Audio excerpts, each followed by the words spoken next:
जय जगन्नाथ नमस्कार। आसतु नजर पकईवा आज टॉप न्यूज अपडेट कौन सब रही किंतु ता पूर्व आपण मानक गोटे अनुरोध भिडियोटी संपूर्ण देखि सुचिंतित मतामत दिंतु। जो मैंने चैनल को प्रथम कर सब्सक्राइब करूँ एवं आसुवा बेल आइकन को प्रेस करूँ जहाँफल प्रत्येक नूतन भिडियोर नोटिफिकेशन आप सर्वप्रथम पाइपर। तेज आसतु नजर पकईवा आज प्रमुख खबर गुड़िक।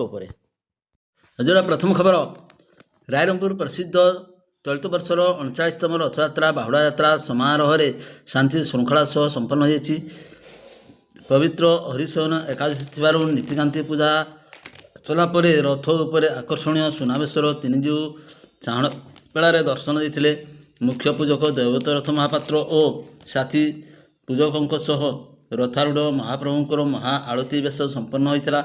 यह देखि भक्त विभोर उठते।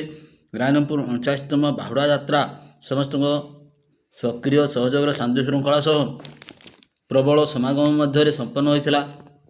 रविवार तीन रथ नीलाद्रि विजय नीति पूजा अर्चना पर हरिबोल हुलहुली मध्यम रथ उपर ओह्लाई भिड़ा भिड़ी हो धाड़ी पहंडी हो जगन्नाथ मंदिर नीलाद्रि विजय होते।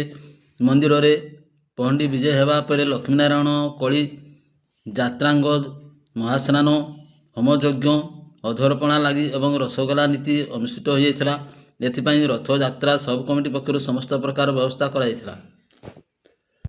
परवर्ती खबर मरड़ा थाना तथा चित्रोड़ा फांडी अधीन पाटपुर उपकंठ बालीगड़िया ग्रामर जड़े युवकों आकस्मिक मृत्यु को नहीं एक अपमृत्यु मामला रुजु करी शव व्यवच्छेद करिछि पुलिस।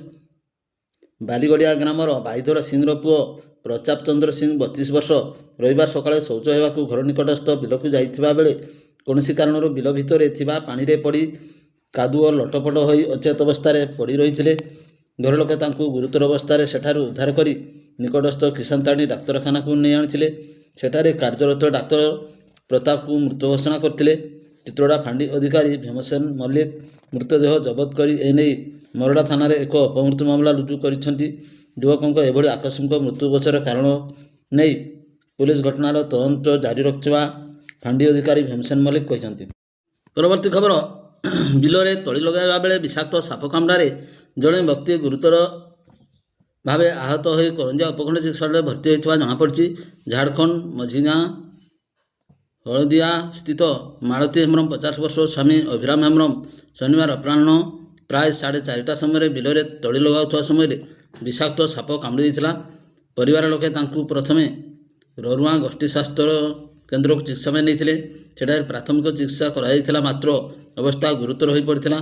तेणु तांकू आम्बुलेंस जोगे करंजिया उपखंड चिकित्सालय को अधिक चिकित्सा राति प्राय 10टा समय निया बर्तमान सेठारे तांकर चिकित्सा जारी रही।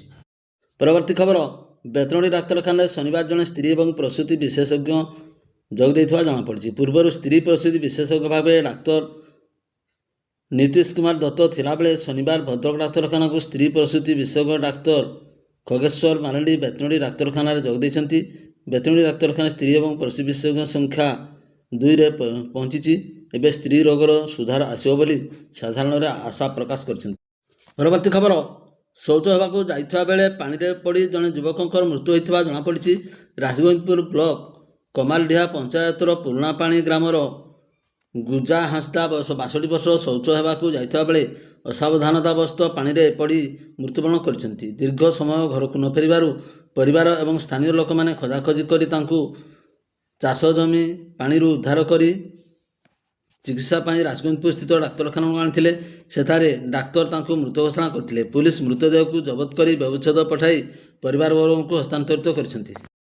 परवर्ती खबर बहरागड़ा ब्लॉकर बेनाशली काजू जंगल में 6टी अधिक जंगली हाथी एकाठी हो डेरा पकाई। मानसमुंडिया और आखपाख अंचल भयर वातावरण सृष्टि होती। खाद्य और पानी अन्वेषण में हाथी मैंने राति माटीहाना चाकुलिया मुख्य रास्तार प्रवेश कर जहाँ जीवन एवं संपत्ति पर विपद सृष्टि करुच्ची तथा चाषी धान फसल को विपद में पकाउची। वन विभाग एक दल यही हाथी नजर रखी एवं सेमानकु सुरक्षित भाव में जंगल को फेराई आने प्रयास जारी रखी। विभाग ग्रामवासी को सतर्क रहिबा एवं हाथी को उत्तेजित न करने को राति रास्तार यातायात समय अत्यंत सतर्कता अवलंबन करने को कड़ा निर्देश जारी कराई। ସ୍ଥାନୀୟ ବାସିନ୍ଦା ଆତଙ୍କିତ ହୋଇ ସଜାଗ ରହିଛନ୍ତି। ଏହି ସମସ୍ୟାର ସ୍ଥାୟୀ ସମାଧାନ କରିବା ପାଇଁ ପ୍ରଶାସନକୁ ଅଞ୍ଚଳବାସୀ ଅନୁରୋଧ କରିଛନ୍ତି। ପରବର୍ତ୍ତୀ ଖବର, ଲଗାଣ ବର୍ଷାରେ ଧୋଇଗଲା ପୋଲ ମଝିରୁ ଏକ ଅଂଶ ଧୋଇଯିବା ଫଳରେ ଜୀବନଯାତ୍ରା ପ୍ରଭାବିତ ହୋଇଛି। 4 ଦିନ ଧରି ଲଗାଣ ବର୍ଷା ଫଳରେ ଟାଙ୍ଗଳା ନଦୀରେ ଜଳସ୍ତର ବୃଦ୍ଧି ପାଇଛି। ଫଳରେ ଉଦଳା ବ୍ଲକର କଚିଲାଡିହା ପଞ୍ଚାୟତରେ ଥିବା ଗୋଡ଼ାପୋଲ ଧୋଇ ହୋଇଯାଇଛି। ମାସକ ପୂର୍ବରୁ ଏହି ପୋଲ ମଝିରୁ କିଛି ଅଂଶ ଭାଙ୍ଗି ଯାଇଥିବା ବେଳେ ସେହି ଅଂଶଟି ସମ୍ପୂର୍ଣ୍ଣ ଧୋଇ ହୋଇଯାଇଛି। ଉକ୍ତ ପୋଲ ଦେଇ ଯାତାୟାତ ସମ୍ପୂର୍ଣ୍ଣ ଠପ୍ ହୋଇଯାଇଛି। ପୋଲଟି ଉଦଳାରୁ ବାଲେଶ୍ୱରକୁ ଏକ ବିକଳ୍ପ ରାସ୍ତା ଭାବେ ସଂଯୋଗ କରିଥାଏ। ଏହା ସହିତ ଉଦଳା ବ୍ଲକର 4ଟି ଏବଂ ଗୋପବନ୍ଧୁ ନଗର ବ୍ଲକର 4ଟି ପଞ୍ଚାୟତକୁ ସଂଯୋଗ କରୁଥିବା ବେଳେ ହଜାର ହଜାର ଗ୍ରାମବାସୀଙ୍କ ଲାଇଫ୍ ଲାଇନ୍ କହିଲେ ଭୁଲ ହେବ ନାହିଁ।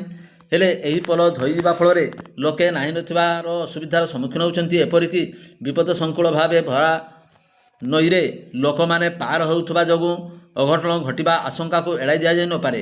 ଉକ୍ତ ଟାଙ୍ଗଣା ନଦୀ ଉପରେ ପୋଲ ନିର୍ମାଣ ପାଇଁ ପୂର୍ବ ସରକାର ଅମଳରେ ଏଗ୍ରିମେଣ୍ଟ 822 PI 2023-24ରେ ସିଦ୍ଧାର୍ଥ ଶଙ୍କର ପଣ୍ଡାଙ୍କ ନାମରେ 4,85,02,856 ଟଙ୍କା ବ୍ୟୟବରାଦରେ ଗତ ସରକାର ସମୟରେ 26/2/2024ରେ ପୋଲ କାର୍ଯ୍ୟ ଆରମ୍ଭ ହୋଇଥିଲା।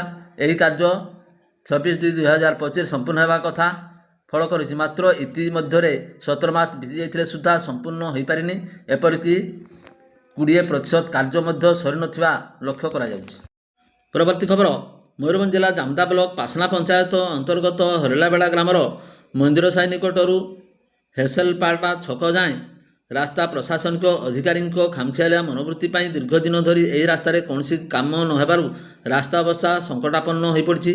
ମାଟି ରାସ୍ତା ମଝିରେ ବଡ଼ ବଡ଼ ଗାତ ସୃଷ୍ଟି ହୋଇଥିବାରୁ ବର୍ଷା ଦିନେ ଏହି ଖାଲଖମାରେ ପାଣି ଭରିଯାଇ କାଦୁଅ ଜମିବା ସହିତ ଅଧିକାଂଶ ସମୟରେ ଛୋଟ ବଡ଼ ଦୁର୍ଘଟଣାମାନ ଘଟୁଛି। ହରିଲାବେଡ଼ା ଗାଁ ଭିତରେ ମନ୍ଦିର ସାହି ରାସ୍ତାଟି ସମ୍ପୂର୍ଣ୍ଣ ବର୍ଷାରେ ଧୋଇ ହୋଇଯାଇଥିବାରୁ ମାଙ୍କଡ଼ା ପଥର ଦେଖାଯାଉଥିବା ଦେଖିବାକୁ ମିଳିଛି। ଏହି ରାସ୍ତାଟି ଗ୍ରାମବାସୀଙ୍କର ମୁଖ୍ୟ ଯାତାୟାତ ପାଇଁ ପଥ ଭାବେ ବ୍ୟବହାର କରିଥାନ୍ତି। ଏହି ପଥ ଦେଇ ବିଦ୍ୟାଳୟକୁ ଛାତ୍ରଛାତ୍ରୀ, ବ୍ୟବସାୟିକ, ଚାଷୀମାନେ କୃଷି କାର୍ଯ୍ୟ ପାଇଁ ଏହି ରାସ୍ତା ଉପରେ ମୁଖ୍ୟତଃ ନିର୍ଭର କରିଥାନ୍ତି। ଏବେ ଏହି ରାସ୍ତା ଯାତାୟାତ ପାଇଁ ସମ୍ପୂର୍ଣ୍ଣ ରୂପେ ଅନୁପଯୋଗୀ ହୋଇପଡ଼ିଛି। ରାସ୍ତା ମଝିରେ ପାଣି ଜମି କୃତ୍ରିମ ହ୍ରଦର ଭ୍ରମ ସୃଷ୍ଟି କରୁଛି। ସାଇକେଲ, ବାଇକ୍ ଯାତାୟାତ ଅତ୍ୟନ୍ତ ଅସୁବିଧା ହେଉଛି। ଦୈନିକ ସ୍କୁଲ ପିଲାଙ୍କଠାରୁ ଆରମ୍ଭ କରି 200ରୁ ଅଧିକ ଗ୍ରାମବାସୀ ଏହି ସମସ୍ୟାର ସମ୍ମୁଖୀନ ହେଉଛନ୍ତି। କହିବା କାହାକୁ, ଶୁଣିବ ବା କିଏ? ନ୍ୟାୟରେ ବାରମ୍ବାର ଅଭିଯୋଗ କରାଯାଉଥିଲେ ମଧ୍ୟ ପ୍ରଶାସନ ପକ୍ଷରୁ କୌଣସି ପଦକ୍ଷେପ ନିଆଯାଉନାହିଁ। ପରବର୍ତ୍ତୀ ଖବର, ଦ୍ୱିତୀୟ ଶ୍ରୀକ୍ଷେତ୍ର ବାରିପଦାର ପ୍ରସିଦ୍ଧ 3 ଦିନିଆ ବାହୁଡ଼ା ଯାତ୍ରା ଶାନ୍ତି ଶୃଙ୍ଖଳା ସହ ସମ୍ପନ୍ନ ହୋଇଛି। ରବିବାର ଶେଷ ଦିନ ବାହୁଡ଼ା ରଥଟଣାରେ ପ୍ରାୟ 2 ଲକ୍ଷ ଭକ୍ତଙ୍କର ସମାଗମ ଥିଲା। ଚତୁର୍ଥା ଠାକୁରଙ୍କର 3 ରଥ ଶ୍ରୀ ଶ୍ରୀ ବଳଦେବ ମହାପ୍ରଭୁ ବିଜେ ବଡ଼ ଜଗନ୍ନାଥ ମନ୍ଦିର ନିକଟ ରଥଖଳାରେ ପହଞ୍ଚି ଯାଇଥିବାରୁ ଦୀର୍ଘ 10 ଦିନ ଧରି ନିଶ୍ଚଳ ଥିବା ରଥ ପଡ଼ିଆ ଓ ମନ୍ଦିର ପରିସର ଶନିବାରଠାରୁ ପୁଣି ଭକ୍ତଙ୍କର ଆକର୍ଷଣ କେନ୍ଦ୍ରବିନ୍ଦୁ ହୋଇଯାଇଛି। ପ୍ରଭୁ ଶ୍ରୀ ବଳଭଦ୍ରଙ୍କ ରଥ ପହଞ୍ଚିବା ପରେ ପରମ୍ପରା ଅନୁଯାୟୀ ବଳଭଦ୍ରଙ୍କ ରଥ ଉପରୁ ଚତୁର୍ଦିଗକୁ ଭକ୍ତଙ୍କ ଉଦ୍ଦେଶ୍ୟରେ ଜରିରେ ଭର୍ତ୍ତି ଗୁଡ଼ ଲଡ଼ୁ, ଭୋଗ ପୁଡ଼ିଆମାନ ବିତରଣ ଆରମ୍ଭ କରାଯାଇଥିଲା। ଭୋଗ ଲଡ଼ୁ ଧରିବା ପାଇଁ ଭକ୍ତଙ୍କ ମଧ୍ୟରେ ବେଶ୍ ଉତ୍ସାହ ଦେଖିବାକୁ ମିଳିଥିଲା। ଏହି ସମୟରେ ଜୈନିକ ମହିଳା ଭକ୍ତ ଅଚେତ ହୋଇ ପଡ଼ିବାରୁ ସଙ୍ଗେ ସଙ୍ଗେ ଆମ୍ବୁଲାନ୍ସ ଯୋଗେ ଚିକିତ୍ସା ପାଇଁ ନିଆଯାଇଥିଲା। ଖବରରୁ ଜଣାଯାଇଛି ସେ ବର୍ତ୍ତମାନ ସୁସ୍ଥ ଅଛନ୍ତି। ପରବର୍ତ୍ତୀ ଖବର, ଉଦଳା ମହାବିଦ୍ୟାଳୟ ନୂତନ ଅଧ୍ୟକ୍ଷ ଭାବେ ବସନ୍ତ କୁମାର ପାତ୍ର ଦାୟିତ୍ୱ ଗ୍ରହଣ କରିଛନ୍ତି। ଏଠାରେ ଅଧ୍ୟକ୍ଷ ଥିବା ରେହେନା ସୁଲତାନଙ୍କ ଠାରୁ ଶ୍ରୀ ପାତ୍ର ଜୁଲାଇ 20 ତାରିଖରେ ଦାୟିତ୍ୱ ଗ୍ରହଣ କରିଥିଲେ। ଏହି ଅବସରରେ ମହାବିଦ୍ୟାଳୟ ଅଧ୍ୟାପକ, ଅଧ୍ୟାପିକା ଏବଂ ଛାତ୍ରଛାତ୍ରୀ ତାଙ୍କୁ ସ୍ୱାଗତ ସମ୍ବର୍ଦ୍ଧନା ଜ୍ଞାପନ କରିଥିଲେ। ଶ୍ରୀ ପାତ୍ର ମେଘାସନ ମହାବିଦ୍ୟାଳୟରେ ରାଜନୀତି ବିଜ୍ଞାନ ବିଭାଗର ଅଧ୍ୟାପକ ଭାବେ କର୍ମମୟ ଜୀବନ ଆରମ୍ଭ କରି 2021 ମସିହାରେ ଅଧ୍ୟାପକ ପଦକୁ ଉନ୍ନୀତ ହୋଇଥିଲେ। ଭିଡ଼ିଓଟିକୁ ଶେଷ ପର୍ଯ୍ୟନ୍ତ ଦେଖିଥିବାରୁ ଆପଣଙ୍କୁ ଅଶେଷ ଅଶେଷ ଧନ୍ୟବାଦ।